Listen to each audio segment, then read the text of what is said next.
Manufacturers Association. And then in the big, like Procter & Gamble, L'Oreal world, there is a group called PCPC, which is the Personal Products Care Council.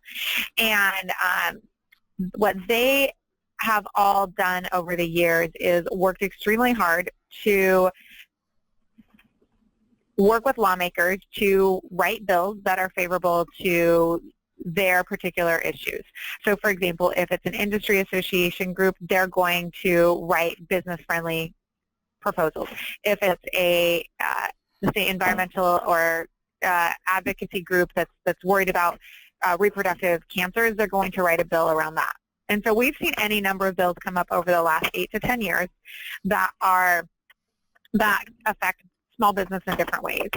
And I have been going back to Washington, D.C. with the help of various counterparts, Lee from the Handcrafted Soap and Cosmetics Guild, Debbie May from Wholesale Supplies Plus, Leela Barker from Lucky Break Consulting, and Donna Maria from Indie Business Network. And Marie Gale from the Soap Guild as well. We have all attended meetings together in Washington, D.C. over the last 10 years.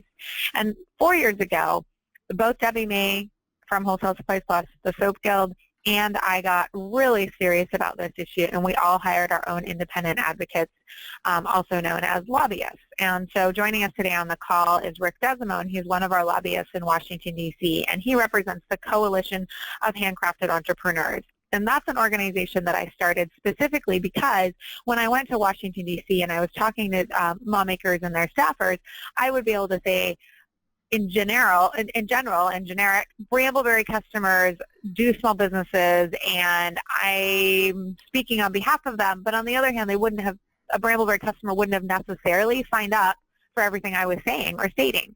Whereas if you're a member of the coalition, which it's free to join at coalitionofhandcraftedentrepreneurs.com, the principles of protecting small business are right up front. And that way I can say, I have 1,300 members that I'm speaking on behalf of. And that way I can also do things like this briefing call. I can also send out calls to action to ask people to write letters to their Congress people and the like. So that's how Coalition for Handcrafted Entrepreneurs got started. We've been very busy over the last 4 years, and I'm going to let Rick jump in now and talk to you guys kind of about the lay of the land, what we've done in the past and where we're going, and also answer some specific questions that people submitted ahead of time. So Rick? Hi, thank you, Anne-Marie, and thank you all for being on the phone today to discuss this important issue. What I thought I'd do today, and I received some of the questions in advance, that I'd go through a couple topics. One, sort of the legislative process in general. Two, the status of the cosmetics reform legislation in the Congress, things that matter to small business owners and soap and cosmetic makers, and then how to get involved. So a lot of the questions that we received were around those topics, so I thought I'd try to address those up front. We want this to be conversational, so if something that I say doesn't make sense, or you have questions, please ask, and maybe I'll pause at the end of each of these sort of sections and see if there are questions before moving on. So in general, just to bring everyone up to same place on the legislative process. So the way that this works is that a bill needs to get introduced in the Senate, and the bill needs to get introduced in the House. Sometimes multiple bills on the same topic will get introduced in one or both bodies. Those bills then get what's called referred to committees of jurisdiction. So, there are 435 members of the House of Representatives. There are 100 members of the Senate. Each of those members serves on different committees that have to do with different topics. So the military, foreign affairs, taxation, and health and safety. There's a lot more, but there are different committees that deal with every topic under the sun, and then under those full committees are subcommittees on which members serve. So typically before any legislation goes to the full House of Representatives or the full Senate to be voted on, it will be considered by the Committee of Jurisdiction. And they will typically hold a number of hearings, which are like informational sessions on the topic, and then they would hold what's called a markup. They would actually write the bill in that committee. And then they would report that bill out of their committee on a vote. And that if they're successful in reporting that bill out of committee, then it goes onto the calendar for possible consideration by the full Senate or the full House. And what gets voted on by the full House or the full Senate is determined by the majorities and the majority leaders in those two institutions. So even if a bill is reported out of committee, it may or may not get a vote in the House or the Senate. In order for a bill to have the opportunity to be signed into law, the bill that emerges from the Senate and the House must be identical before it can be sent to the President. So in many cases, that's rarely the case, that you have a bill that is identical that emerges from both bodies. And so typically what happens is the Senate will vote on its version, the House will vote on its version, and then the two branches of the legislature form what's called a conference committee. So there are members that are a committee that's comprised of members from both the Senate and the House, and they would work out a compromise, and they'd write a new bill. It would have elements of the bills that emerge from their respective bodies. They would then send what's called that conference report back to the Senate and the House to be voted on again, so that the identical bill will have passed both bodies.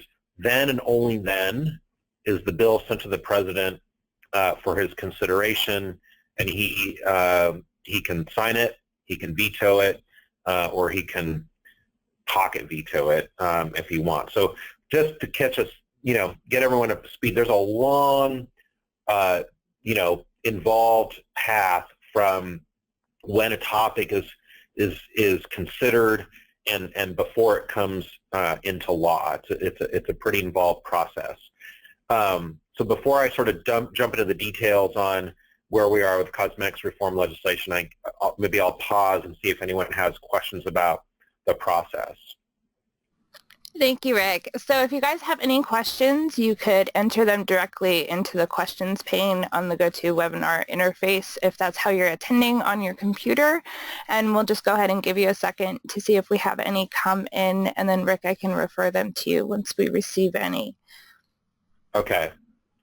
Well, maybe while that's happening, I'll move on to the specifics of the cosmetics reform legislation. Okay. But jump in at any time. So, as Anne-Marie said, the issue of cosmetics reform has been in discussion for some time.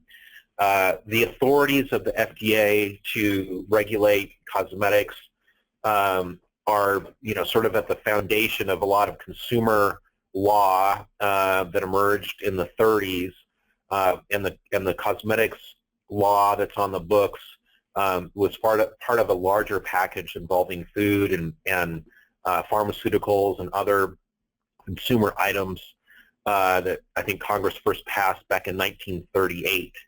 And the Congress has updated, since that time, the law to reflect, current realities, new sensitivities as industries evolve.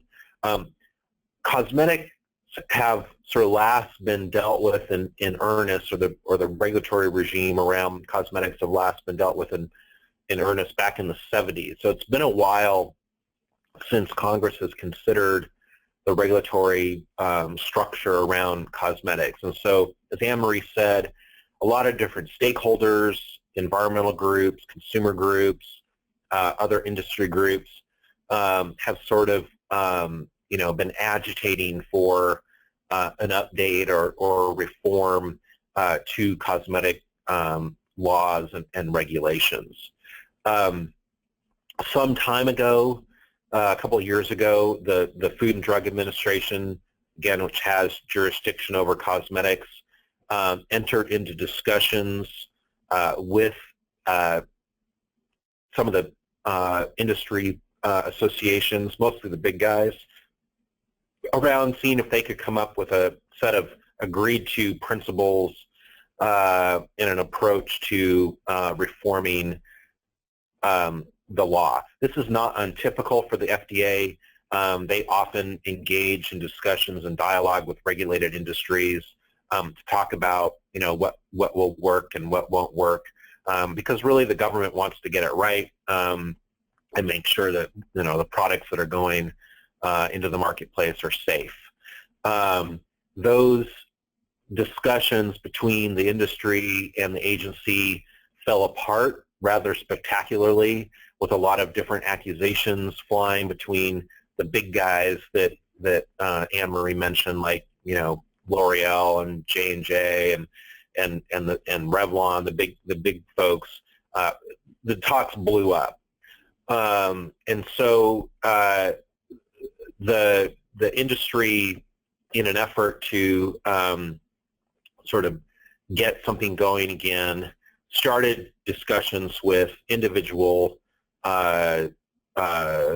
members of Congress to see if they could get their sort of preferred version of legislation introduced. And this is all very, I'm shorthanding a lot of this, so if anyone has questions about that process, let me know.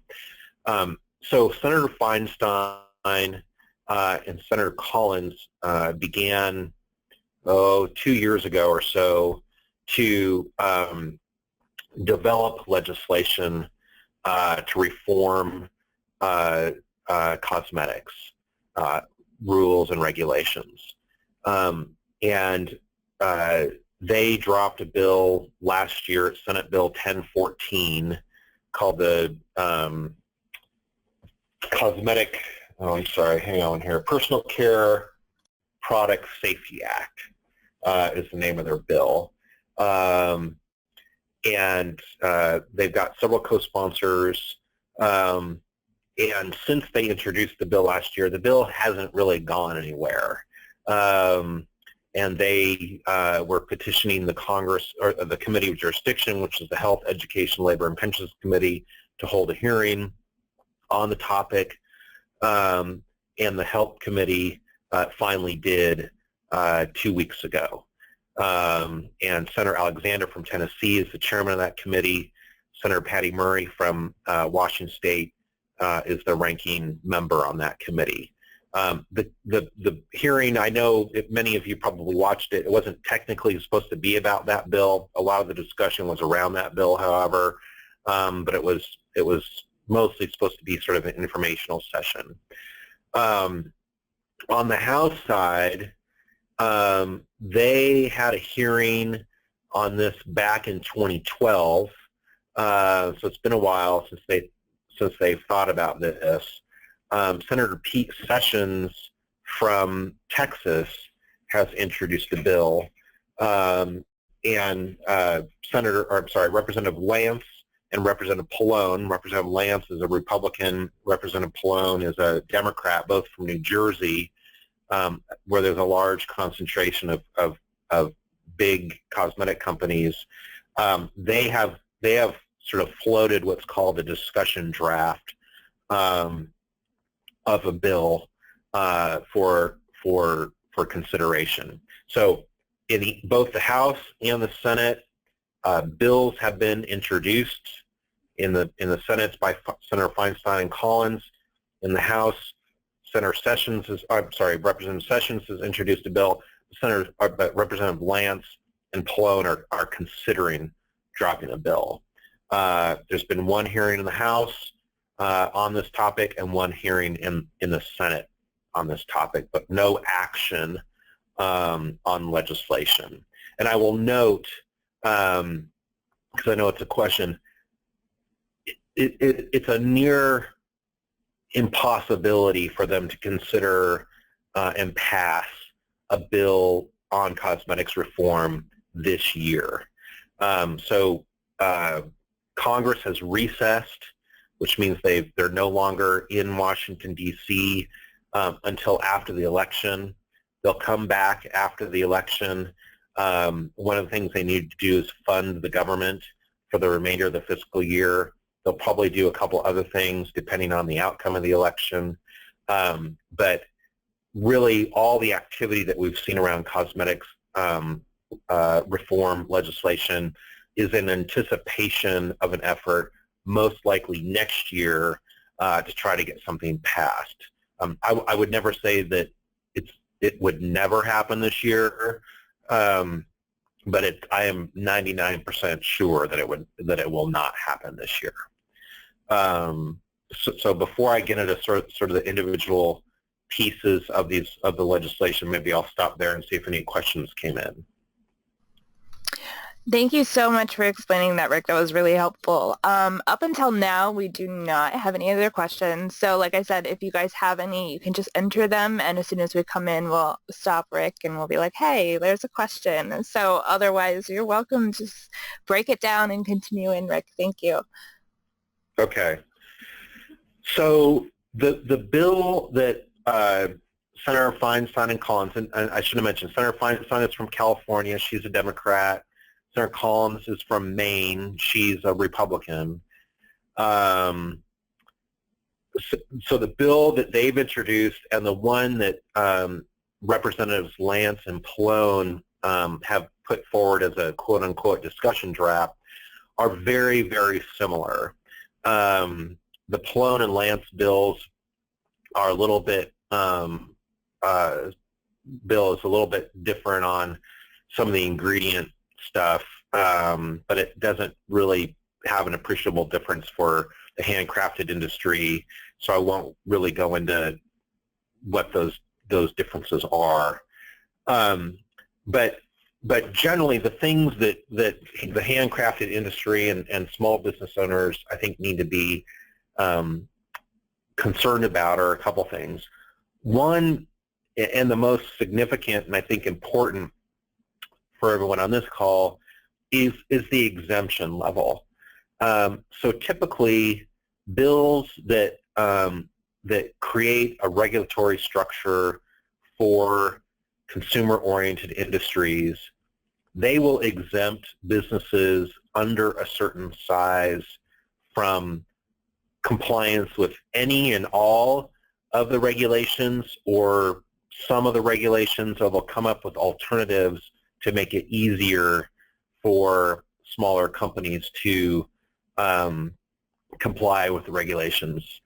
And that's not just because, Congress likes small businesses and they want to help small businesses out. There's actually laws on the book related to small business that require agencies, as they develop rules, to consider small businesses. One of the concerns that Anne-Marie and the Coalition and other advocates for handcrafted industry have identified rightly is that unlike other consumer-oriented bills, there's a very low and prescriptive threshold for inclusion. So the threshold or the exemption level that would exempt small businesses from any participation in the proposed regulatory scheme is $100,000 in gross revenue in both the Feinstein-Collins bill and the Lance-Pallone discussion draft. Just to give you some perspective, the Food Safety Modernization Act, which is the body of law that governs the safety of our food supply in this country, the bill itself or the law itself, didn't contain a prescribed small business threshold, and instead it relied upon the agency through the rulemaking process to develop what that threshold should be. And when the agency went out for comment on its rulemaking, initially it had 3 levels of income that it wanted to consider: $250,000, $500,000, and $1 million to define a small business for the purpose of exemption. After receiving comments and as they were going to final rule, the agency decided on $1 million exemption level. That's for food. And that was done through a process that allowed comment, input, and all sorts of back and forth on the agency learning about, what's really important to small business and how are we going to implement this effectively.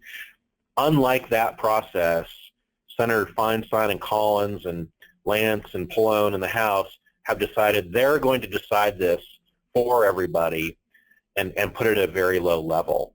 That's deeply concerning, and we think it exposes small business to a lot of conditions, regulations, and requirements that aren't necessary in most instances because of the materials and the ingredients that you use, which are sort of proven safe and effective. So in a sense, it's not going to improve safety in any measurable sense. And 2, it's going to place a burden, an unjustified burden on small businesses, which will drive, some people, out of business, prevent growth from occurring for others, and probably prevent, others from getting in the first place. So our main goal, at least thus far in our advocacy efforts, has been to raise that exemption level. And I'll just quickly sort of run through what businesses would be subjected to if they were if they didn't have to comply with the new bills. And again, this is what's proposed. This is not what would actually be signed into law, but it's worth knowing about. So any company making over $100,000 a year gross revenue would require to register with the FDA. At our request, when we were working with and talking to Senator Feinstein and Collins, and again, we pushed them to try to get that exemption level higher, and they refused to do it, to make it higher. We did ask for an exemption for residential-based businesses, and so you would still have to register, but if you are a residential-based company, that information would not be public or publicly available, and that's written into both the Feinstein-Collins bill and in the Lance-Pallone discussion draft. But you would still have to register, and in order to have that registration be complete, you would have to do what's called ingredient reporting. So you would have to report the ingredients that you use in each of the products that you make. There's some language in this section of both bills that suggests that the FDA could come up with a simplified ingredient reporting system for small business. But importantly, that part of the bill says they may come up with that. They're not directed to. It's not a shall. So we think that's too weak. And if no matter what exemption level we implement, the FDA should be required to make it easier for small businesses to comply, not just if they want to. Similarly, there's a safety substantiation clause in the Feinstein-Collins bill and the Lance-Pallone bill, which require you to substantiate the safety of your final product before putting it out on the market. That's defined a couple different ways, through testing, through other types of reporting and record keeping, all of which are burdensome and onerous and would cost you, small business owners, a lot of time and a lot of money. And again, because of the ingredients you use, you know, it doesn't really make a lot of sense for the handcrafted industry. Another component is adverse event reporting, which is a requirement for manufacturers to report any serious adverse events to the FDA.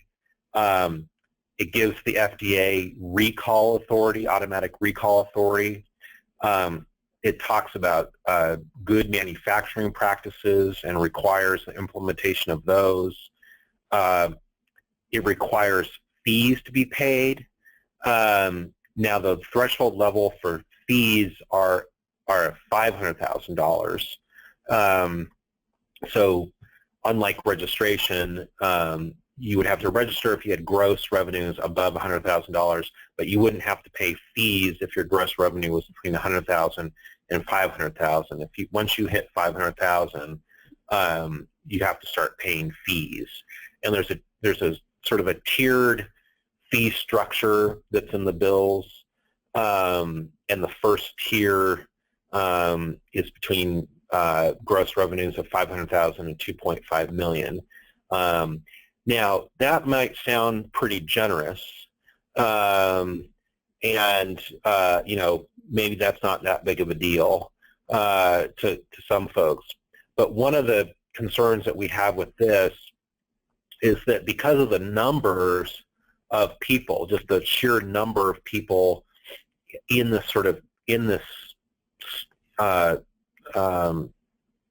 space at the lower end of revenue, there's a lot more of them than the big guys, but they represent a much smaller percentage of the marketplace.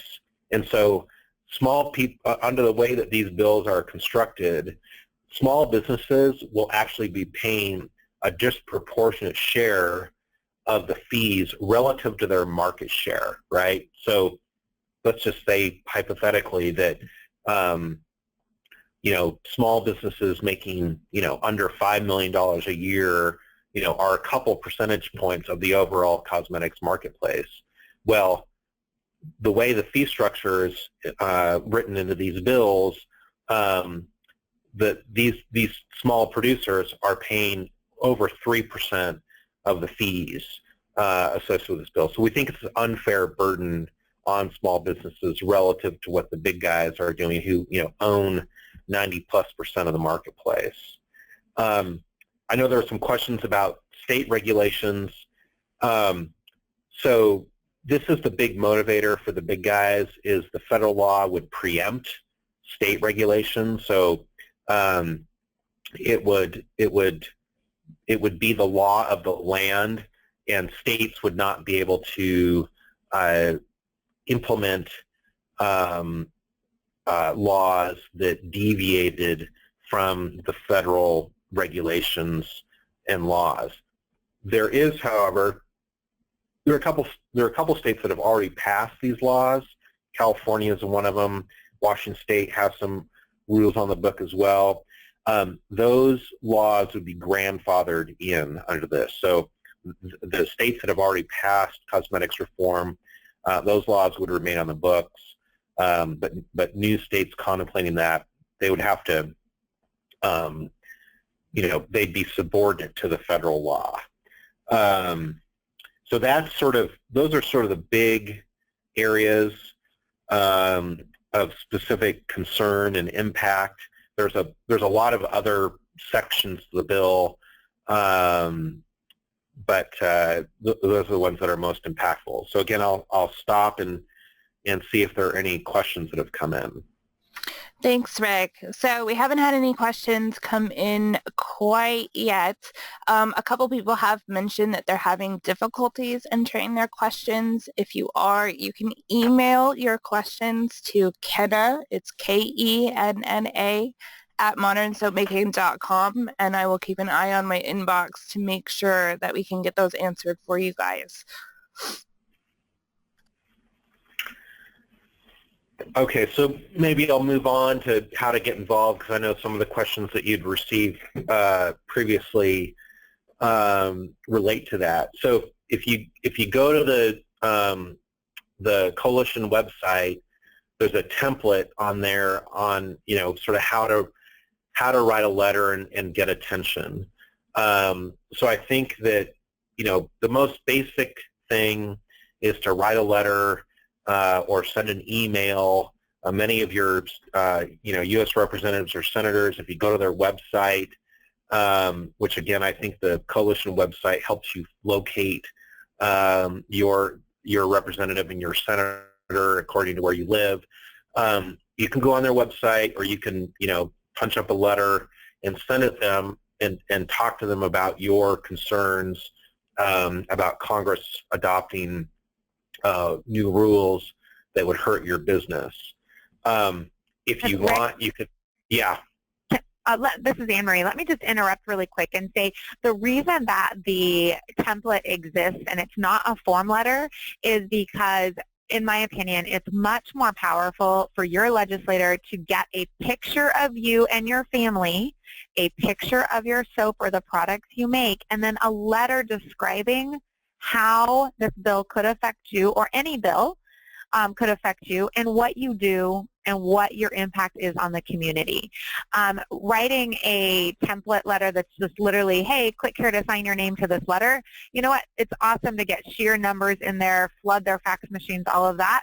But one step above that in terms of effectiveness is showing your congresspeople that there are real people behind these businesses. You have kids, you have jobs, you have families, you have diapers to pay for, you have insurance to pay for. You really need them to look at you as a person and not just a number. And so that's why there isn't a specific click here to sign your name to this template. It is actually here's how you write a letter. And it's going to take you half an hour to an hour to write a well-crafted letter.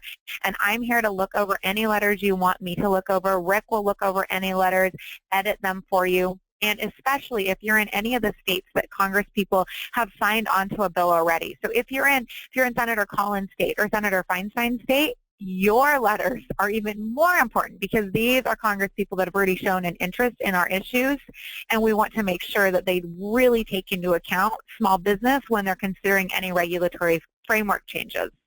All right, Rick, back to you. No, that's an excellent point. Most of this, being able to connect these rules and regulations to actual people and having people understand what the impact, having policymakers understand what the impact is going to be is critically important. So that's the most basic. I'm sorry, go ahead. Did someone have something? Oh, no, that was just Anne-Marie. I was just saying, all right, sorry for the interruption. Head back to your briefing. Okay. So writing letters, sending the emails in to your members of Congress is important. If you want to get even more involved, if you know of one or more colleagues in the area, or even just yourself,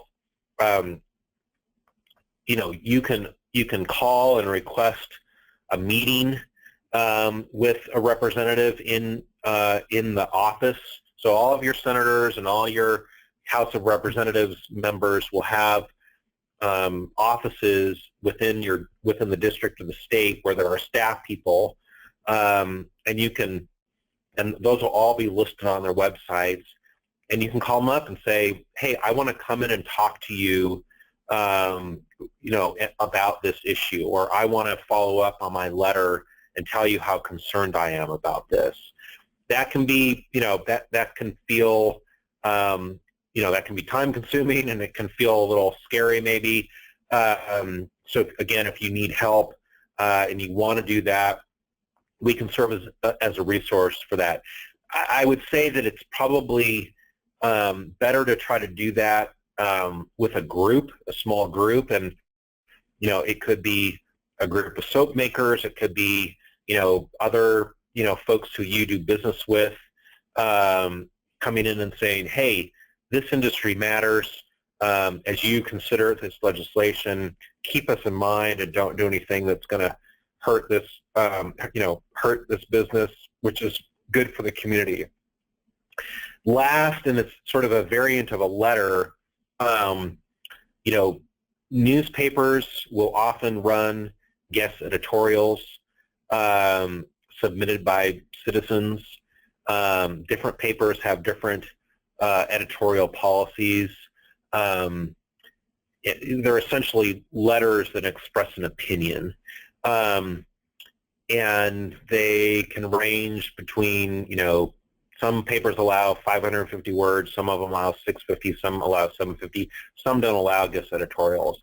But you can write a guest editorial, and again, it would be sort of predicated on whatever that letter that you created would be, and you could submit it to your local newspaper as an opinion piece on why Congress should, not do anything to harm your small business.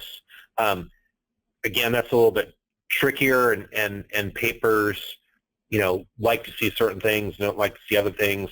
So again, if you're interested in doing a guest editorial, let us know, and we can help you with that. Now, the value, in addition to having your, paper, published in the newspaper and having more eyeballs see it, if you're a member of the coalition, you could put, that you're a member of the coalition and put the website in there, which will drive demand and traffic to the website that might encourage other people who might not hear of it otherwise. It's also an opportunity to, your Congress people and senators will notice that, right? If you write an op-ed that appears in their local newspaper about a topic which they might have to vote on one day, they're going to pay attention to it.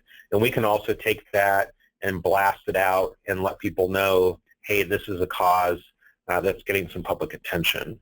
So I would say those are the easiest ways, sort of gradated in complexity and difficulty. So write a letter, make phone calls is number one. Have a meeting or a visit. Number two, submit a guest editorial. Number three at this point. In the future, we may try to organize some engagements in Washington, D.C. as this thing heats up. We might invite people to come with us to tell their stories and express their voice. And again, we realize there's great expense, great time associated with that, but that might be an opportunity that we make available to coalition members as we go forward, where we would help organize, a fly-in to make sure your voice is heard on this. So, but there's nothing planned at this point. And then I have a couple specific questions that I received earlier that I can kind of go through if you want, or I can pause and see if any other questions have come in. Thanks, Rick. We did have another question come through. It's not directly related to what we're talking about. So if you could go through the questions that we received in advance directly related to this, I can read them off to you if you would like, so you don't have to track them down. And then we can dive into the... Okay. And then I can dive into the submitted questions that we just received. Okay. So the first question we got was just about the legislative process. I think we touched on that. How likely is it for a bill to move forward this session of Congress? So little time left. So yeah, it's highly unlikely that a bill would pass either the Senate or the House.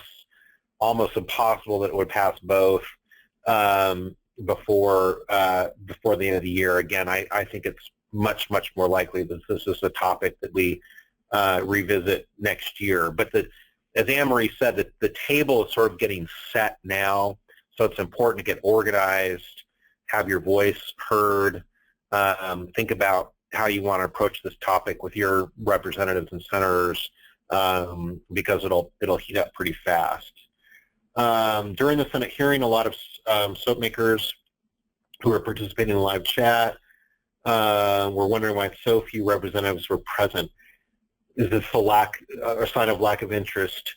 So yes and no. I think there are, only a small number of senators and representatives who've really thought about this, and they're the ones who are sort of trying to drive the agenda right now. As far as participation at the hearing in the Senate, it was at the end of this session, as I mentioned earlier. The Congress is in recess until after the election. Around the end of the fiscal year, which is what September is, there's a lot of other stuff going on, and senators and representatives are running around, and so mostly it had to do with the fact that it was just a very busy time, and senators were doing other things with their time. So, but again, I would say that not many senators have thought about this issue, and not many members of the House of Representatives have thought about this issue, which is both a challenge and opportunity, right? The challenge is if you don't know much about something, you have a tendency to defer to, whoever you think the expert is, right? In this case, that would be bad for us, because the experts, or the people who are, posing as experts, don't have our best interest in mind. But the flip side, the opportunity is, if they haven't formed strong opinions about it, we can inform that opinion with some good advocacy, right? We can help shape how they think about this issue from the beginning. So one of the other questions, why aren't there any actual small business manufacturers present at the hearing? Good question. And we, Anne-Marie and I, talked with the committee in advance. The chairman, Senator Alexander from Tennessee, he's the one who sets the parameters of the hearings. He's the one who invites the panelists to participate. And so we've talked to his staff and Senator Murray's staff. I think they both recognize and know that the handcrafted industry plays an important role, but they, for whatever reason, they could not accommodate the handcrafted industry in this last hearing. It's a disappointment. We've communicated our disappointment, and they've sort of received that and promised to continue to listen to us, as this discussion goes forward. The current bill in the Senate, the discussion draft in the House, both dictate similar exemptions with the $100,000 annual revenue figure, which in most cases is not enough to profit for a solo business owner to pull in an annual income above the federal poverty level. Okay, I think I kind of addressed the exemption level. So how can we lobby to have the limit increased? Contact your representative and senators. If you write them a letter, say the $100,000 threshold is too low, it's got to be raised, that doesn't represent a living wage for anybody. Once you take away labor and expenses and transportation, all the other inputs that you have to your product, tell them that story. Tell them why the exemption level needs to be higher.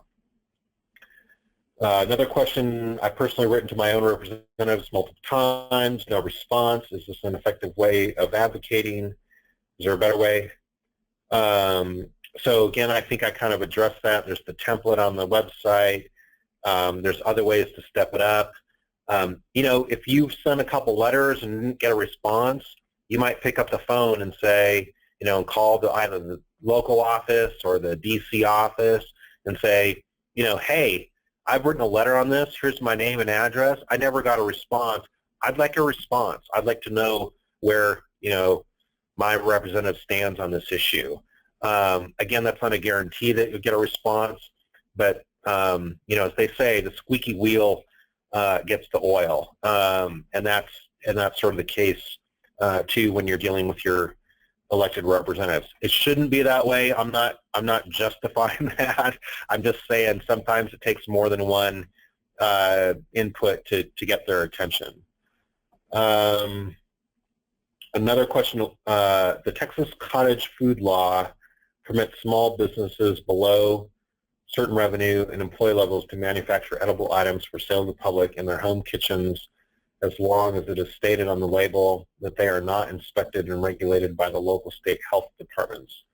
Would this be possible for the home, soap, and cosmetic industry rather than a blanket annual revenue figure? That is a good question, and one I think we will need to further explore, sort of an alternative, although I do think that there would have to, for the federal law, there would probably have to be some sort of cutoff to allow that, some definition. But we can look at that Texas Cottage Food Law. That might give us some insights into another argument. But we'll have to research that a little bit. Another question, hobby soap makers that do craft fairs could be put out of business if this bill passes, right? How about making the soaps for our own use?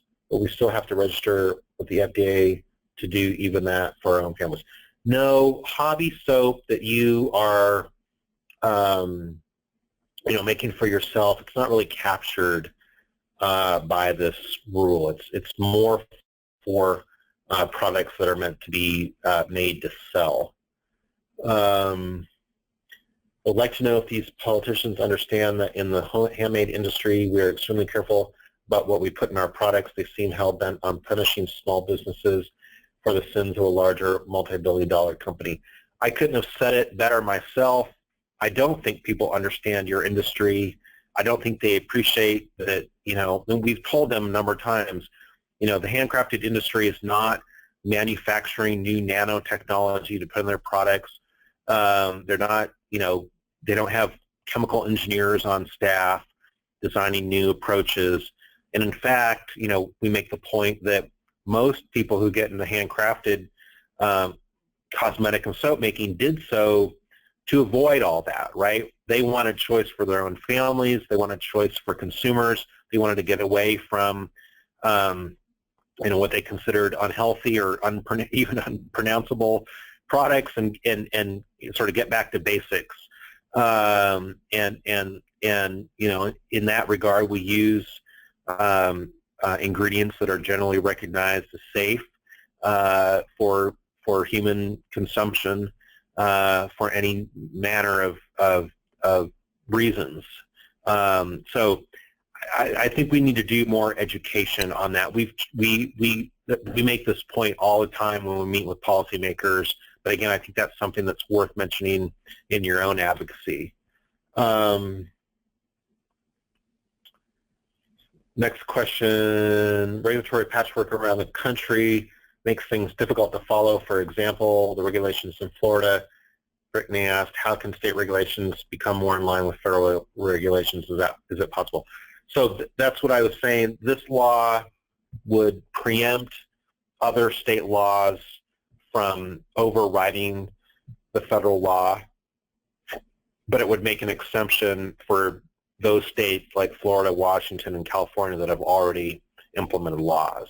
So unfortunately, people living in California, Florida, and Washington would still have to think about the state regulations as well. Although sometimes states do, after a federal law is passed, will conform their laws to that federal law as well. But you can't really count on that.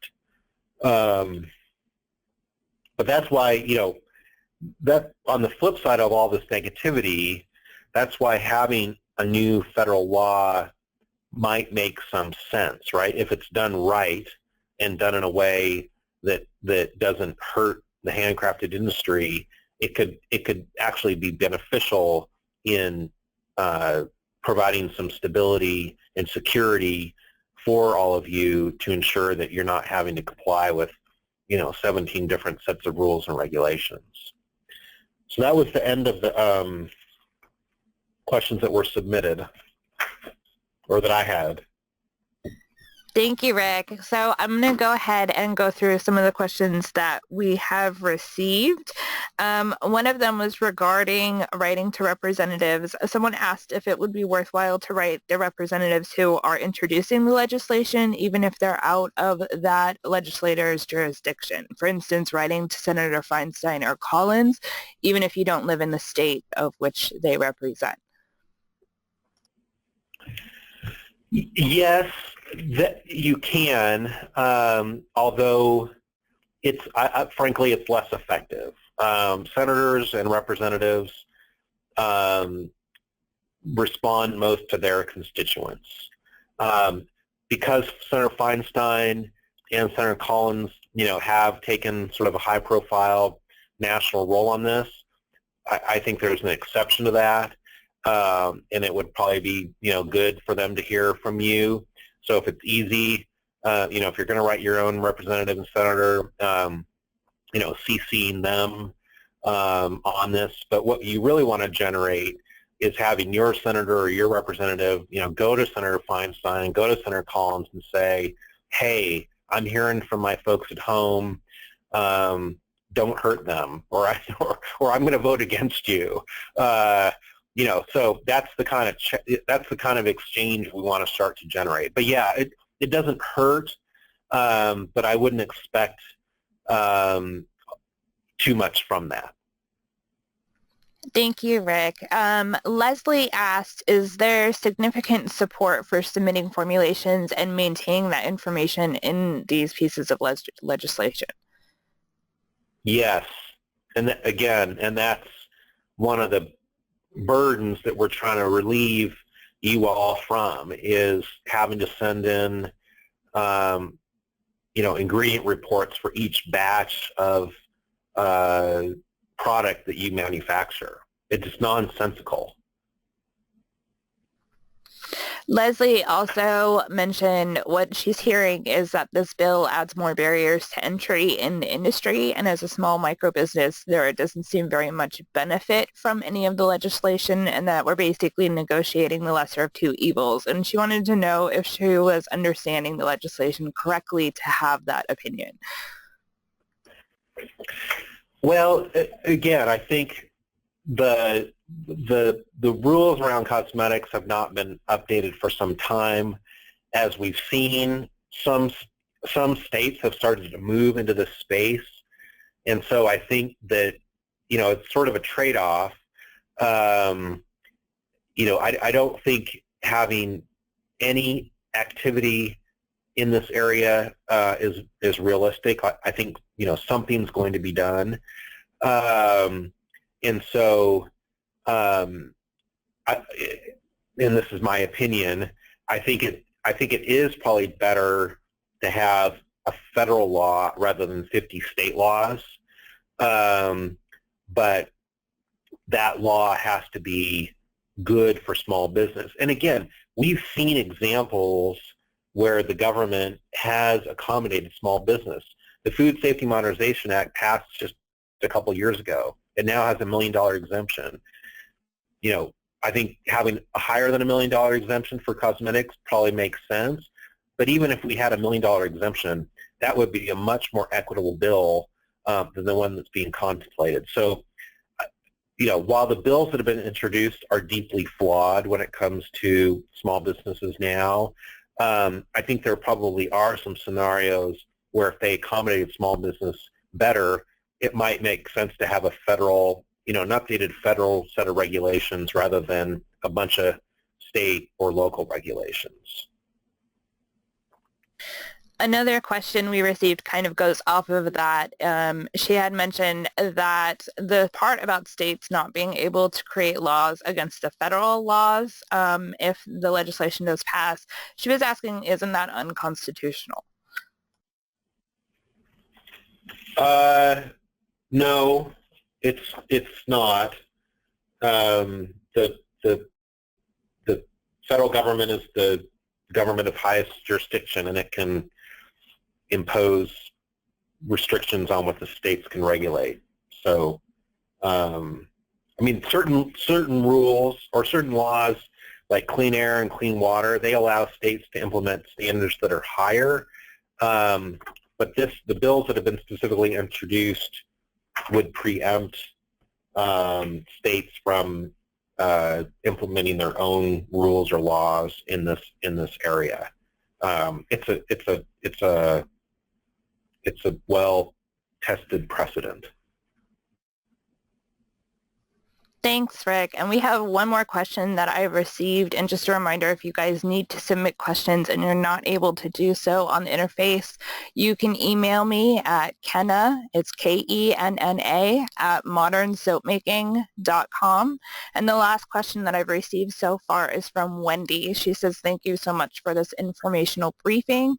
I was just wondering from my soaping groups that I see a lot of people also making lotion bars, bath salts, bath bombs, salt scrubs, etc. Would those items dictate that they need to be under cosmetic licensing, or is this optional?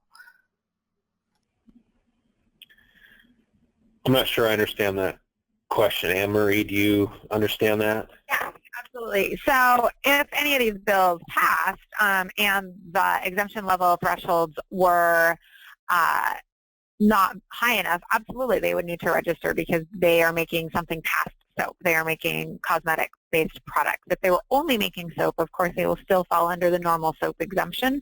None of the proposed framework changes change the fact that currently true soap is exempted under the law, and none of them have said that they want to change that. However, as we all know, most small businesses that start making soap eventually do add other things like lip balms and bath fizzies and more because, customers want that. They're asking for a full complement of fragrance or essential oil-based products in their homes, and they want to buy it from you. And so if someone is making something besides soap, the new regulatory framework, if and when it passes, would change something. But as I mentioned in my introductory remarks, I've been working on this issue for literally 8 years. 8 years ago, Donna Maria and I and Lee from the Soap Guild were in Senator Feinstein's office talking to her about potential legislation because 8 years ago she was talking about this. So the wheels move relatively slowly on this. So we'll have plenty of time to continue influencing the process, which is why I'd like to close by just reminding everyone, please think seriously about that letter. Take it really to heart and write a heartfelt letter to your senator and your congressman explaining what you do, and write it to all of the representatives from your state so that they know that your small business could potentially be impacted by any one of these different draft proposal frameworks, and that you're hoping that they stand up for small business and do small business exemption levels large enough to protect you and give you a runway to really get a great business going so that you can be the next Burt Bees if that's who you want to be. And spread the news. Let people know they can sign up and be advocates. We post updates on the Coalition website. We send emails out with updates. It's a good way to get news. So, thank you. Thank you so much, Rick and Anne-Marie. So as a reminder, the website is the Coalition of Handcrafted Entrepreneurs.com. And there is the form letter and finding how to contact your representatives on the website. And signing up will get you all of Anne-Marie's updates about what's going on so you can stay informed. For those of you who might have missed parts of the call, this whole thing has been recorded. I will share a recording on modernsoapmaking.com on the blog, and I will also send that over to Anne-Marie so she can send out an update for the coalition with the recording for people who missed it. And I think that we are all done. I haven't received any other questions. So again, I really appreciate everyone coming. Staying informed and active is really important for us. And thank you so much, Rick and Anne-Marie, for answering our questions. Thank you for having us and organizing this. I will let you know, Kenna, when we do another briefing call for the coalition. Rick and I were thinking that if things actually heat up the way they kind of look like they might be getting a little more traction in this area, that we'd like to do a briefing call once a quarter. So I'll keep you posted on when, if and when this happens. That would be absolutely great. I would love to share information as much as I can with Modern Soapmaking's community, and I really appreciate it. Wonderful. Thanks for organizing this. Thank you for coming, guys. Like I said, I'll send out an update with the recording and more information so you can kind of read up, and along with the links for the coalition in case you missed it. I hope you all have a great day. Have a great day. Bye, Kenna.